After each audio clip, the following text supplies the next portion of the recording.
Assalamualaikum warahmatullahi wabarakatuh. Selamat datang di Jumat Berkah, Perum Taman Permata Indah.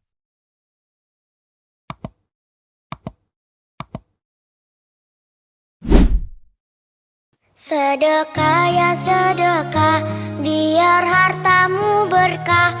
Allah Maha Pemurah, pasti akan ditambah.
Sohibul Hajat, Jumat Berkah, 10 April tahun 2026.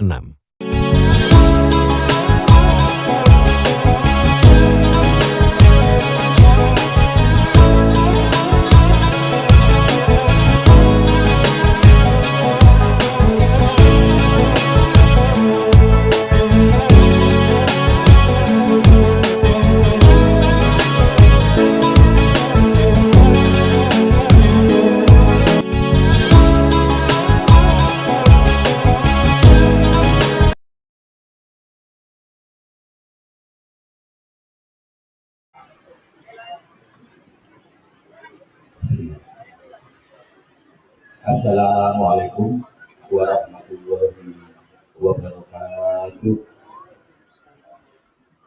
Alhamdulillah, pagi ini tanggal 10 April 2026, Jumat Berkah telah hadir kembali di hadapan Bapak Ibu sekalian. Pak Yunus, yang tadi saya sampaikan, selama bulan Ramadan kami telah memberikan 1.600 paket kurang lebihnya. Untuk Jumat Berkah hari ini, tim Jumat Berkah telah mengundang nasi sate, dan untuk sembako sementara waktu tim Jumat Berkah menyediakan beras karena minyak pada harga naik semua Pak ini, termasuk plastik dan lainnya cukup signifikan. Baik, itu saja yang perlu kami sampaikan.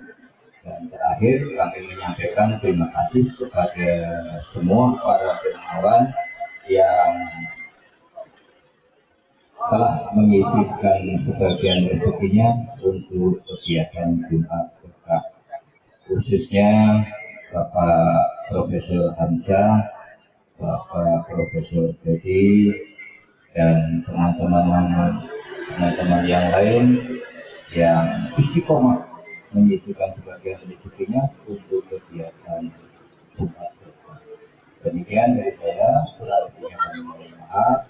Wassalamualaikum warahmatullahi wabarakatuh. Selanjutnya mungkin Pak Yunus memberikan tambahan pengantar wakil SD atau ditutup dengan doa. Pak Yunus, ya langsung Pak Yunus. Terima kasih. Assalamualaikum warahmatullahi wabarakatuh. Bapak Ibu semua, kami masih bulan Syawal, kami ucapkan selamat Hari Raya Idul Fitri, mohon maaf lahir batin, taqabbalallahu minna wa minkum, taqabbal ya karim. Alhamdulillah kita mulai lagi Jumat Berkah pagi ini, bukan berarti kalau sebelumnya nggak ada, tapi kita alihkan bentuknya karena memang puasa, kita siapkan takjil. Alhamdulillah jumlahnya tadi laporannya 1.600 lebih. Ya, mudah-mudahan ini bisa menjadi amal baik kita semua, amal baik bagi donatur dan semua yang terlibat dalam kegiatan ini. Ya, kita berdoa mudah-mudahan kegiatan ini benar-benar membawa berkah, membawa kebaikan bagi kita semua. Untuk itu mari kita menundukkan hati dan kepala, berdoa mohon kepada Allah agar rezeki kita semua dilancarkan, keluarga kita sehat, bahagia, sakinah, mawaddah, anak-anak yang soleh-solehah, taat dan nurut, cerdas, tumbuh sehat dan berkata akhir. Monggo. أعوذ بالله من الشيطان الرجيم بسم الله الرحمن الرحيم اللهم صل على محمد وعلى آل محمد والحمد لله رب العالمين الحمد لله حمدا كثيرا طيبا مباركا فيه حمدا يأتي نعمه وبكامل مزيدا يا ربنا لك الحمد كما ينبغي لجلال وجهك الكريم وعظيم سلطانك ربنا ظلمنا أنفسنا وإن لم تغفر لنا وترحمنا لنكونن من الخاسرين ربنا هب لنا من أزواجنا وذرياتنا قرة أعين واجعلنا للمتقين إماما ربنا لا تزغ قلوبنا بعد إذ هديتنا وهب لنا من لدنك رحمة إنك أنت الوهاب ربنا آتنا في الدنيا حسنة وفي الآخرة حسنة وقنا عذاب النار سبحان ربك رب العزة عما يصفون وسلام على المرسلين والحمد لله رب العالمين آمين. Video pembelajaran.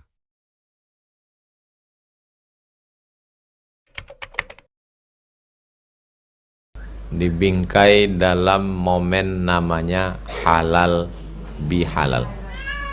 Saya 4 tahun di Mesir tak ada halal bihalal. 2 tahun di Maroko tak ada juga halal bihalal. Halal bihalal ini bahasa Arab yang tak ada di Arab. Halal artinya, kalau kita tengok dalam Al-Quran, Rabbi syrahli sadri wa yassirli amri wahlul. Nah, wahlul itu asal kata halal. Wahlul uqdatan min lisani. Wahlul artinya lepaskanlah ikatan dari lidahku. Orang yang ngomongnya nggak lancar, seolah-olah di lidahnya itu ada tali yang mengikat. Kalau ada orang ngomong tak lancar, lidahnya mungkin terikat. Maka doa Nabi Musa alaihissalam waktu mau menghadap Fir'aun, Rabbi syrah li sadri, lapangkan dadaku, wa yassir li amri, mudahkan urusanku, wahlul uqdatam min lisani, lancarkan lidahku, lepaskan ikatan. Jadi asal kata halal itu artinya lepas ikatan. Kalau bahasa gaulnya plong. Selama ini mungkin hubungannya tetangga, sahabat, bekawan, macam terikat. Maka setelah halal bihalal menjadi plong. Makanya kalau kita lihat dalam kamus, arti halal itu membuka simpul yang terikat, mengurai yang kusut, menyambung yang putus, mencairkan yang beku, termasuk THR yang masih beku. Cair dia.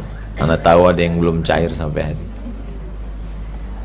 Jadi diharapkan setelah halal bihalal ini, hubungan kita yang selama ini beku, ngomongnya payah, lidahnya terikat, menjadi cair. Yang selama ini hubungannya putus, tersambung kembali. Yang selama ini pecah, terekat kembali. Galah patah bisa disambung, kaca retak bisa direkat, hati yang sakit kemana obat akan dicari. Makanya dibuatlah acara namanya halal bi halal. Mana tahu nanti ada orang yang nanya, Ibu tadi sore dengan Ustaz Somad apa acaranya? Halal bi halal. Arti halal bi halal itu apa? Tak usahlah kau tanya-tanya, yang penting datang. Halal bi halal itu artinya hubungan kita dengan Allah kan sudah baik selama bulan suci Ramadan. Siangnya man shoma ramadhana imanan wahtisaban ghufira lahu ma taqaddama min zambi. Siapa yang berpuasa siang Ramadan diampunkan dosanya yang lalu. Malamnya man qama Ramadan, siapa yang qiyamul lail Ramadan diisi dengan tarawih, witir, tahajud, ghufira lahu ma taqaddama min zambi, diampunkan. Tapi dengan manusia kan belum. Kalau dengan Allah selesai dengan salat sunat taubat. Usolli sunnatat taubat rakaataini lillahi ta'ala. Setelah selesai salat sunat taubat, selesai hubungan dengan Allah. Kira-kira diterima Allah apa tidak? Tengok dulu kalau lupa berwudu. Wudu sempurna, salat sunat taubat 2 rakaat, hubungan dengan Allah selesai. Sebanyak apapun dosa kita, illa man taba, orang yang bertaubat. Wa amana, beriman dengan baik. Wa amila amalan salihah, beramal soleh. Selesai. Tapi dengan manusia tak bisa. Dengan manusia kita mesti minta maaf. Itulah maka dibuat acara halal bihalal. Video pembelajaran. Saya kira kita ingin berhalal bihalal. Ingin saling maaf memaafkan. Saya ingin menjelaskan atau mengingatkan, nah itu lebih bagus, mengingatkan kembali tentang makna halal bihalal, makna silaturahim, makna maaf memaafkan dan lain-lain sebagainya. Ini penting bukan saja karena kita baru selesai Ramadan, tapi dia semakin penting karena banyak peristiwa dalam bulan Ramadan yang kalau kita tidak dudukkan sebagaimana mestinya bisa memperparah hubungan kita. Saya tahu Jangankan antara teman yang berbeda rumah. Dalam satu rumah ada cekcok. Ya kan? Antar saudara ada perbedaan yang bisa jadi terasa sampai sekarang masih ada gesekan. Nah, ini kita ingin jelaskan. Saya mau bicara sekarang halal bihalal. Yang benar itu halal bil halal atau halal bi halal. Nah, kalau kita pakai bahasa Arab itu ada rumus dalam bahasa Arab. Bahasa Al-Quran. Kalau ada satu kata yang terulang dalam satu susunan, kata yang sama terulang dalam satu susunan, kalau dia berbentuk indefinite, nakirah, maka yang pertama berbeda dengan yang kedua. Kalau dia berbentuk definite pakai al, maka yang pertama sama dengan yang kedua. Kita ambil contoh. Inna ma'a al-usri yusra, inna ma'a al-usri yusra. Bersama kesulitan ada kemudahan. Kata kesulitan al-usri pakai al. Kata yusra tidak pakai al. Diulang 2 kali. Inna ma'al usri yusra, inna ma'al usri yusra. Kalau begitu, kalau ada satu kesulitan, ada 2 kemudahan. Dari mana difahami? Ini pakai al, ini tidak pakai al. Kalau halal, halal tidak pakai al. Tidak pakai al. Halal bi halal. Oke. Ada ba lagi di sini dibaca bi. Ini berarti dihadapkan. Halal dihadapkan dengan halal. Kita lihat.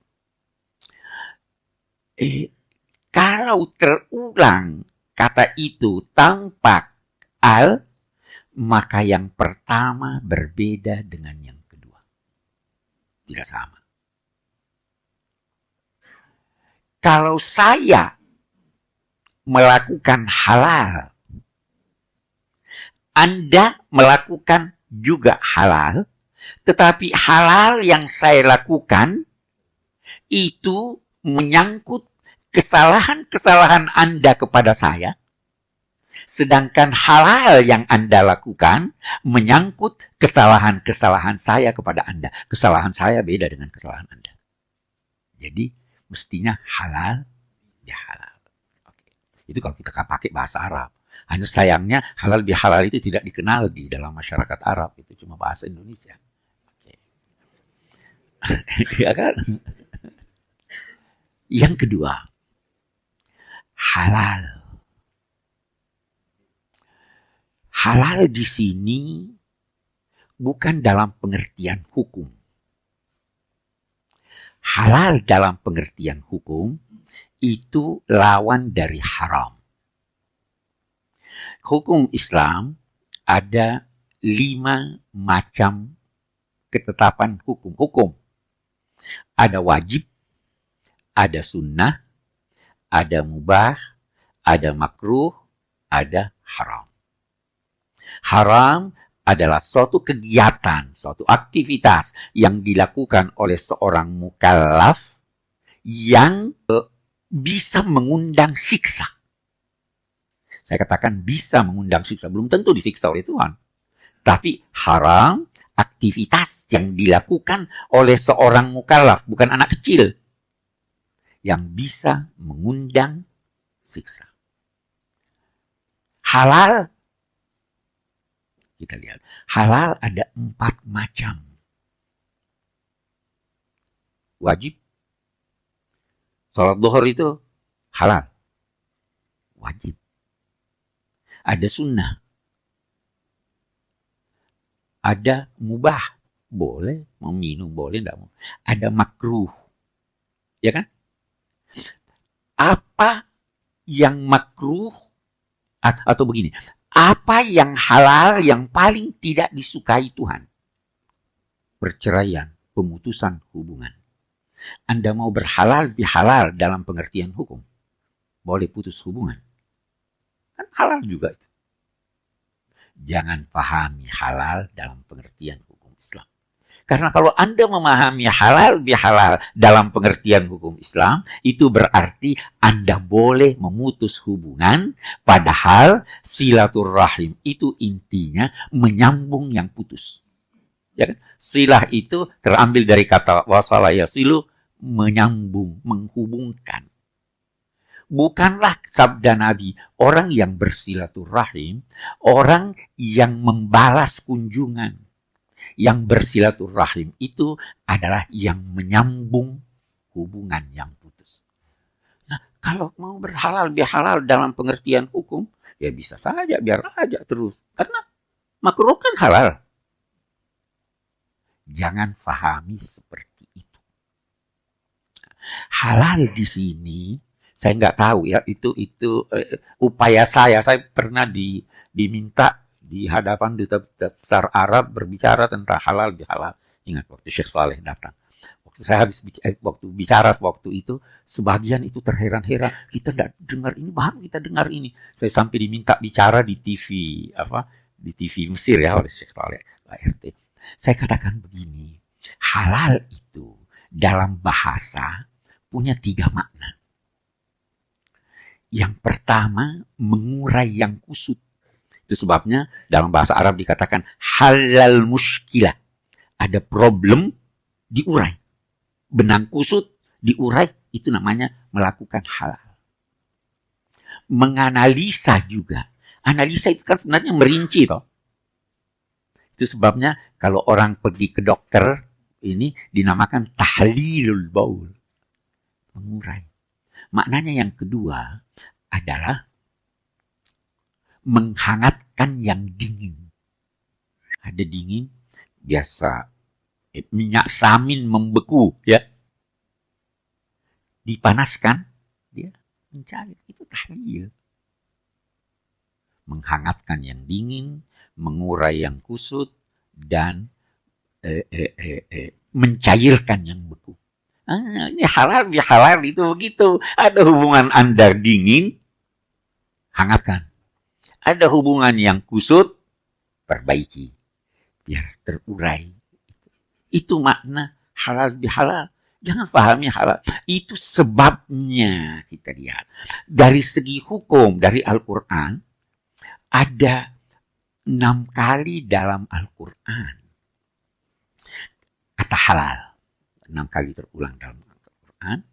Ada 4 di antaranya berupa perintah. 2 yang lainnya tidak perintah tapi kecaman. Mereka itu mencampur antara yang halal dan yang haram. 4 yang perintah itu adalah misalnya firman Allah, wa kulu mimma fil ardi halalan, ada thayyibannya. Makanlah apa yang berada di permukaan bumi ini yang halal tapi yang thayyib. Ya kan? Wa kulu mimma ghanimtum halalan thayyiban. Selalu halal thayyib.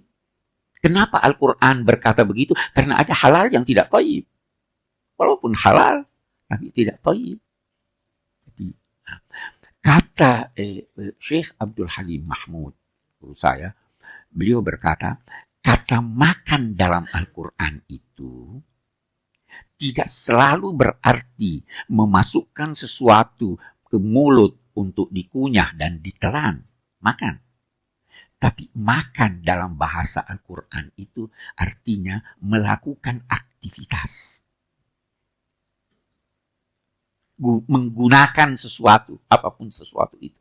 Itu sebabnya ketika berbicara tentang mahar, apa itu ayatnya mahar itu? fakuluhu hani'an mari'a. Fa in tibna lakum an syai'in minhu nafsan fakuluhu hani'an mari'a. Kalau istri-istri kamu dengan suka hati memberimu mas kawin yang engkau serahkan itu, maka makanlah dengan hati puas dan dengan dampak yang baik. Mas kawin kok disuruh makan? Kalau mas kawinnya emas 24 karat dimakan juga. Ya, menggunakan.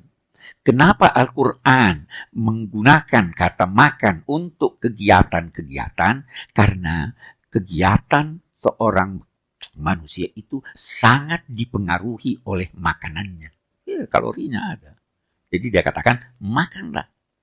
Karena itu, mesti kata Syekh Abdul Halim Mahmud, ketika Allah memerintahkan kita untuk makan sembelihan dengan ucapan bismillah, dia juga berfirman, wala ta'kulu mimma lam yuzkar fismullah. Jangan makan kecuali yang disebut nama Allah. Dia katakan bukan cuma makan ini, tapi jadikan seluruh aktivitasmu yang bersifat aktif, positif, dengan nama Allah, dan tinggalkan sesuatu juga karena Allah. Jadi ini arti, itu yang saya pahami dari arti halal bihalal. Kita harus menjadikan semua kegiatan kita itu mencari kegiatan yang baik, yang tidak mengandung suatu kemungkinan untuk terjadinya kesalahpahaman.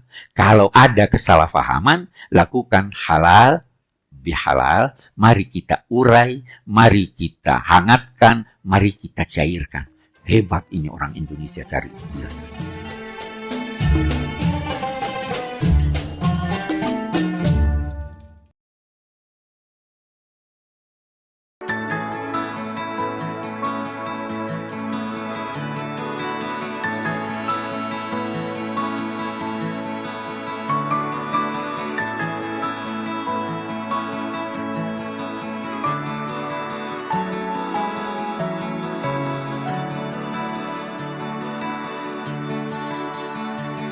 Alangkah indah orang bersedekah, dekat dengan Allah, dekat dengan surga.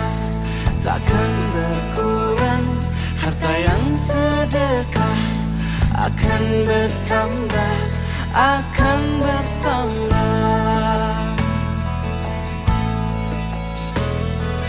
Allah Maha Kaya yang Maha Pemurah, yang akan mengganti dan membalasnya. Allah Maha Kuasa yang Maha Perkasa, semoga akan membalas surga. Oh, indahnya saling berbagi, saling memberi karena Allah. Oh, indahnya saling menjaga, saling mengasihi karena Allah.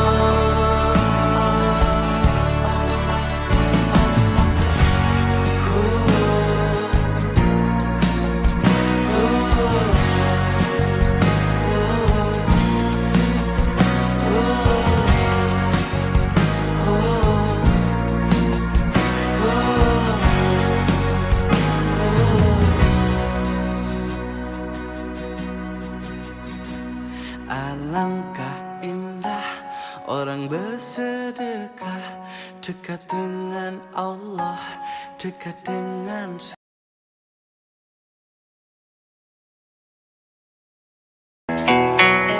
Saya pribadi punya catatan khusus menyangkut apa yang sering kita dengar dalam masyarakat. Boleh jadi di TV juga, katanya ini hari kemenangan ya.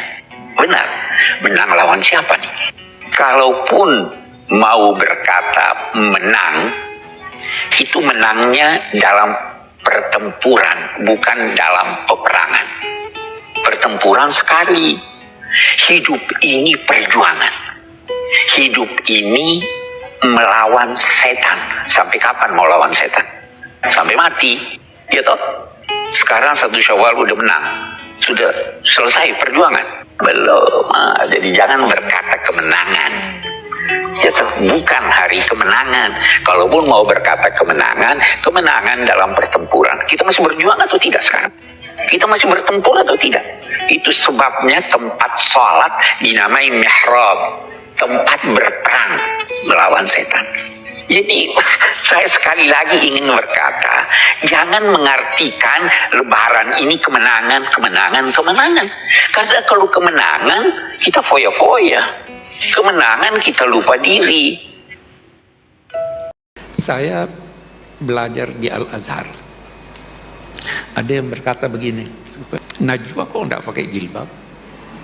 Ada anak saya belajar di Amerika, dokter spesialis. Waktu dia di Amerika, jangan pakai. Kenapa? Dilecehkan kamu. Abi, saya harus pakai jilbab. Terserah kamu. Ada pendapat begini, ada pendapat begini, ada pendapat begini. Saya tidak mau paksa, karena beragama itu jangan dipaksa. Harus kesadaran. Terus itu yang dia jawab, Tuhan tidak bertanya 5 tambah 5 berapa. Karena jawabannya cuma 1. Tuhan bagaikan bertanya 10 berapa tambah berapa. Kita bisa beda-beda. Ya kalau dia mau begitu dan itu dia sadari dan memang ada yang berpendapat begitu, silakan, saya tidak bisa paksa. Coba kalau dari awal kita menstatuskan diri kita biadillah, inna sholati wa nusuki wa mahyaya wa mamati. Tapi kamu salah status, mengatakan kehidupan adalah momen untuk mencari kesejahteraan, kehidupan adalah momen untuk cari karir. Kamu mensifati kehidupan secara salah. Jika kamu terjebak nyari karir, nyari kaya. Coba kalau kamu pakai mazhabnya sufi, kehidupan adalah pemberian dari Allah untuk kembali kepada Allah. Kematian ya seperti itu. Akhirnya ya santai saja. Apa memang rumah tangga itu banyak masalah ya, Syif? Saya bilang, siapapun jodoh kita, mau satu negara, mau satu kota, mau satu bahasa, ya, pasti nggak ada yang namanya nggak punya masalah, ada aja. Mau dua-duanya paham agama, mau dua-duanya hafizah Quran, mau dua-duanya itu anak ulama, rumah tangga tidak ada yang luput dari masalah, semua diuji dengan masalahnya yang berbeda. Ajarkan anak kita jadi hamba yang bersyukur. Kalau emaknya bersyukur, bapaknya bersyukur, tuh anak akan tumbuh menjadi hamba yang senantiasa menerima keadaan dan takdir yang Allah berikan. Jadi anak soleh dia. Jadi orang tuanya yang kudu jadi contoh. Ada beberapa kesunahan yang kita diperintahkan untuk melakukannya pada hari raya. Yang pertama yaitu bertakbir dari sejak diumumkannya hari raya hingga saat kita melaksanakan sholat Idul Fitri. Kemudian kita juga disunahkan untuk mandi dan bersih-bersih diri untuk diri kita dan juga untuk orang-orang yang tidak dapat melakukannya dengan sendirinya, seperti anak-anak kecil dan orang-orang tua yang sudah udzur. Juga disunahkan pada hari tersebut untuk berwewangian dan memakai pakaian yang terbaru yang kita punya. Juga disunahkan untuk makan dahulu sebelum kita berangkat sholat Idul Fitri dan juga untuk hadir sholat Idul Fitri dan mendengarkan khutbahnya dengan seksama. Disunahkan pula untuk berbahagia sepanjang hari tersebut dan mengucapkan ucapan selamat lebaran kepada siapapun yang kita temui, serta berziarah dan berkunjung kepada kerabat maupun handai tolan. Semoga menjadi hari lebaran yang bermakna. Kemenangan bukan hanya tentang kembali ke fitrah, tapi tentang hati yang berhasil menahan amarah, tentang jiwa yang mampu mengalahkan ego, dan tentang diri yang berjuang menjadi lebih baik. Hari ini bukan akhir dari perjuangan, tapi awal untuk menjadi pribadi yang lebih baik. Jadi urusan memakmurkan masjid itu bukan urusan mengurus bangunan. Sampai masjid itu dikunci, takut kotor, takut ada orang tidur di dalamnya. Bahkan masjidnya ditulisi dilarang tidur di masjid. Sama dengan orang kafir itu dalam mengurusi bangunan. Yang diurus bangunannya. Bukan itu memakmurkan masjid. Bukan itu. Maka lil musyrikina ayamuru masajidallah. Kalau soal itu orang musyrik lebih lihai. Lihat aja bangunan ibadah mereka lebih bagus-bagus. Coba orang Buddha Borobudur sampai sekarang kan dari batu yang begitu besar jadi salah satu keajaiban dunia. Bukan itu, takmir itu tidak ngurus itu. Itu diurus tapi bagian kecil saja. Yang menjadi fokus takmir masjid adalah aqimis sholah. Bagaimana masjid itu menjadi penuh di saat sholat ditegakkan. Setelah beberapa hari ini kita melakukan serangkaian ibadah di bulan Ramadan, semoga Allah menerima ibadah kita dan kita benar-benar kembali ke fitri, memasuki hari kemenangan dengan dileburkannya seluruh dosa dan mendapatkan ampunan yang luar biasa dari Allah Subhanahu wa Ta'ala. Semoga ujian sekolah yang kita lalui pada bulan Ramadan ini mengantarkan kita masuk ke strata yang lebih tinggi, jenjang yang lebih tinggi, menjadi orang yang lebih baik dan semakin baik. Taqabbalallahu minna wa minkum minal aidin wal faizin wal afu minkum. Mohon maaf lahir dan batin. Gimana cara melepaskan rasa takut ibu ketika nulis miliar? Gimana cara ya, melepas karena ini? Saya tidak pernah punya rasa takut dan tidak pernah punya rasa ragu dengan janji Allah. Keyakinan akan janji itu, kuncinya di situ. Berani bilang Quran ini bohong. Kan Quran yang ngomong, Al-Baqarah, bahwa kita berbuat baik minimal diganti 10 kali. Dan itu berkali-kali saya buktikan. Saya seperti Nabi Ibrahim, bukan nggak yakin, tapi saya kepingin bukti. Saya lakukan sedekah. Saya tunggu ya Allah 10, saya nggak mau kurang. Dikasih Ustaz, sedekah duhur maghrib dibayar. Allah Akbar. Saya kepingin yakin Quran ini benar. Saya ingat betul saya sedekah 200 karena punya uang 200.000. Sebelum maghrib ada 2 juta. Ada nggak tahu siapa, ini loh aku dulu punya utang 2 juta. Itu berkali-kali saya buktikan ayat ini benar. Kita bersedekah yang paling utama adalah paling terdekat hubungannya dengan kita. Kadang-kadang kita sedekah jauh-jauh di luar sana tapi keluarga sendiri kekurangan. Justru yang paling diutamakan adalah keluarga sendiri. Dalam hal ini Zainab radhiyallahu anha mengatakan bahwa suami saya sendiri dan anak-anak saya sendiri miskin, kata Rasul, maka engkau dapat 2 pahala kalau engkau memberikan yang kau sedang bersedekah. Jadi ibu-ibu yang saat ini membantu perekonomian keluarga, ibu-ibu sedang bersedekah di jalan Allah Subhanahu wa Ta'ala.